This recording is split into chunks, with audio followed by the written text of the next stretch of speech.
കൊല്ലത്ത് 50 ഗ്രാം MDMA-യുമായി യുവതി പിടിയിൽ എന്നുള്ള വാർത്ത കൂടി പുറത്തു വരുന്നു. അഞ്ചാലമ്മൂട് സ്വദേശി അനിത രവീന്ദ്രനാണ് പിടിയിലായത്.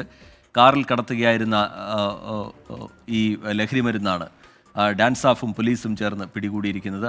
അരുൺരാജ് വിവരങ്ങളുമായി കൊല്ലത്ത് നിന്ന് ചേരുന്നുണ്ട്. അരുൺരാജ്, വിവരങ്ങൾ എന്താണ്? അരുൺരാജ്, ശ്രീജിത്ത്, സംസ്ഥാനത്ത് പോലീസ് നടത്തുന്ന ഈ ലഹരി വിരുദ്ധ വേട്ട അതിന്റെ തുടർച്ചയെന്നമാണ് ഇന്ന് കൊല്ലം നഗരത്തിൽ രാവിലെ മുതൽ തന്നെ പോലീസ് വലിയ രീതിയിലുള്ള ജാഗ്രത പുലർത്തിയിരുന്നു. കർണാടകയിൽ നിന്ന് കൊല്ലം നഗരത്തിലെ സ്കൂളുകളും കോളേജുകളും കേന്ദ്രീകരിച്ച് ലഹരി മരുന്നുമായി ഒരു യുവതി എത്തുന്ന വിവരമാണ് പോലീസ് ലഭിച്ചത്. ഇതിന്റെ അടിസ്ഥാനത്തിൽ കൊല്ലം സിറ്റി പോലീസ് കമ്മീഷണറുടെ നേതൃത്വത്തിൽ കൊല്ലം സിറ്റി ACP ഷെരീഫിന്റെ അടക്കമുള്ള 3 ടീമുള്ള ഉദ്യോഗസ്ഥർ നഗരത്തിലടക്കം വ്യാപക പരിശോധനയാണ് നടത്തിയത്. ഇതിനിടയിലാണ് നീണ്ടകര പാലത്തിൽ വെച്ച് കർണാടക രജിസ്ട്രേഷനുള്ള വാഹനം പോലീസിനെ വെട്ടിച്ച് കടന്നു കളഞ്ഞത്.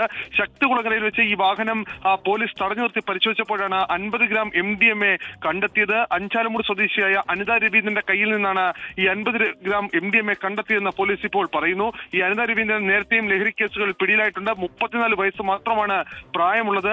ഈ ശക്തികുളങ്ങര അടക്കമുള്ള സ്ഥലങ്ങൾ, കൊല്ലം നഗരത്തിന്റെ വിവിധ ഭാഗങ്ങളിൽ ഈ യുവതി MDMA അടക്കമുള്ള ലഹരി വസ്തുക്കൾ വിദ്യാർത്ഥികൾക്ക് എത്തിച്ചു നൽകിയിരുന്നു എന്നുള്ളതാണ് പോലീസിന് ലഭിച്ച വിവരം. നേരത്തെ 90 ഗ്രാം MDMA-യുമായി ഒരു യുവാവും ഈ നഗരത്തിൽ തന്നെ പിടിക്കപ്പെട്ടിരുന്നു. അങ്ങനെ കൊല്ലം നഗരത്തിലേക്ക് MDMA എത്തുന്നുവെന്ന പോലീസിന്റെ വിവരം സാധൂകരിക്കുന്നതാണ് നിലവിൽ പിടിയിലാകുന്നവരുടെ എണ്ണങ്ങൾ സൂചിപ്പിക്കുന്നത്. ശരി, അരുൺരാജ് കൊല്ലത്ത് നിന്ന് വിശദാംശങ്ങൾ പങ്കുവയ്ക്കുകയായിരുന്നു.